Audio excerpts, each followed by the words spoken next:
आप सोचिए कि आप अपने माता-पिता के इकलौते संतान हैं और आपकी अचानक स्पॉट मर्डर होती है, एक्सीडेंट होती है और आपकी डेथ हो जाती है। तो आपके माता-पिता पे क्या गुज़रेगी? सेम यही कहानी हुई है दिल्ली के द्वारिका में। दोस्तों, ये है कहानी दिल्ली के द्वारिका की, जहाँ एक माता-पिता ने अपने 23 साल के इकलौते पुत्र को खो दिया है। अब मैं ऐसा क्यों कह रहा हूँ, ज़रा सुनिए। एक स्कॉर्पियो चालक ने एक माता-पिता के इकलौते पुत्र को मतलब एक्सीडेंट हो जाती है, स्पॉट मर्डर पे उसकी डेथ हो जाती है। मतलब स्कॉर्पियो वाला जो होता है ना, उसके ऊपर गाड़ी चला देती है और वहीं पर उसकी डेथ हो जाती है।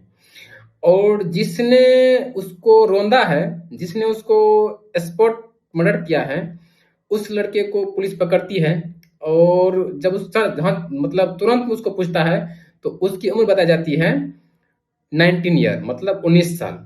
फिर क्या होता है कि पता चलता है कि ये बड़े बाप की औलाद है, तो उसकी उम्र जो है ना कम करके उसको बताया जाता है 17 साल मतलब 17 ईयर ओल्ड। तो क्यों बताया जाता है पता है? क्योंकि वो बड़े बाप की औलाद है। अगर आपको ऐसा लगता है कि ये जो सिस्टम है ये सबके लिए बराबर है, बड़े को और छोटे को सभी को एक समान दिया जाता है, तो आप बिल्कुल गलत हैं।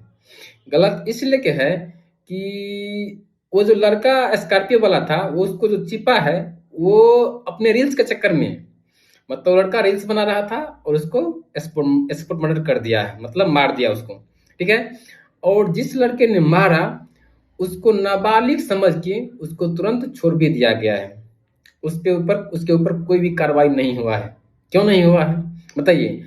इसीलिए बोला ना, अगर आप लोग को ऐसा लगता है कि सिस्टम सबके लिए बराबर है, हमें चलते फिरते रास्ता पे कुछ नहीं होगा, तो आप बिल्कुल गलत हैं। इसीलिए आप जहाँ भी चले अपनी सुरक्षा स्वयं करें।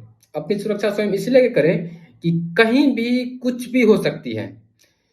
इसकी ज़िम्मेदारी सरकार नहीं लेती है। सरकार क्यों नहीं लेती है? सुनिए ज़रा। सरकार का मतलब है पैसे से, सरकार का मतलब है टैक्स से। टैक्स मिला, आपका और उसका रिश्ता खत्म। उसको एसी में सोना है, बस आराम से।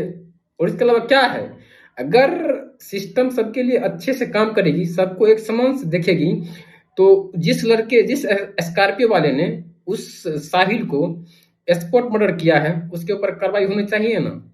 बताइए। उसके ऊपर कार्रवाई नहीं होती है।